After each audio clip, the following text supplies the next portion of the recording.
السلام عليكم ورحمة الله تعالى وبركاته. مرحبا بكم جميعا في هذه القناة التربوية التي تستهدف دروس مادة علوم حاسب الأرض من خلال ملخصات ومجموعة من التمارين المتعلقة بهذه المادة. قبل الشروع في خوض الدروس المستهدفة في مستويين ولا بقى علوم تجريبية ولا بقى علوم رياضية، لا بأس باش نعطيكم واحد الخطاطة تلخص المفاهيم التي سيتم دراستها في الدرس الأول. الدرس الأول متعلق بإنجاز خريطة الجغرافيا القديمة لوسط الرسوب القديم.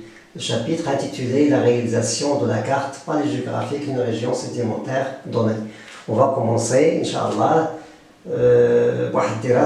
une étude des granulométriques des constituants de sédiments.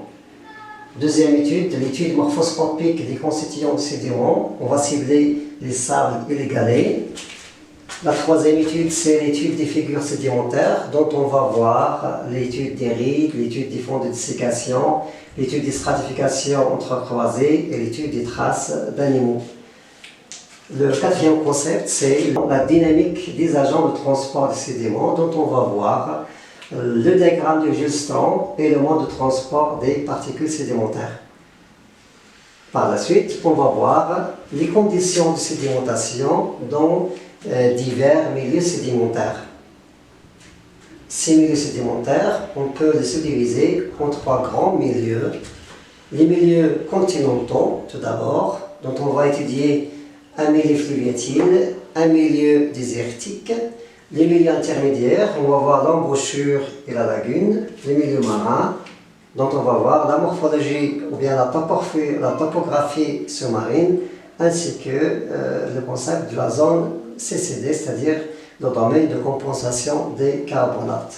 On va utiliser les informations tirées de ces différents types d'études pour étudier les conditions de sédimentation dans un ancien bassin sédimentaire.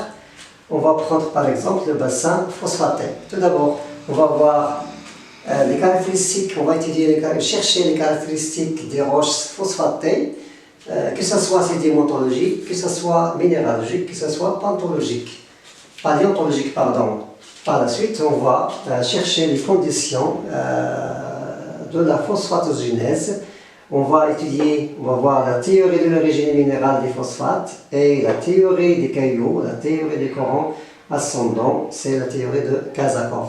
Et vers la fin, on va faire un résumé de tous les résultats de ces études pour qu'on puisse restituer ou bien reconstituer la paléogéographie des bassins phosphatés du Maroc, dont on va étudier la théorie des Boujou, de Salvin et la théorie de Trapp et Herbig. إذن هذه الحصة وصلت إلى نهايتها، فقط تعطينا مجموعة من المفاهيم التي يضمها الدرس الأول المتعلق بإنجاز خريطة الجغرافيا القديمة لوسط الرسوبي القديم.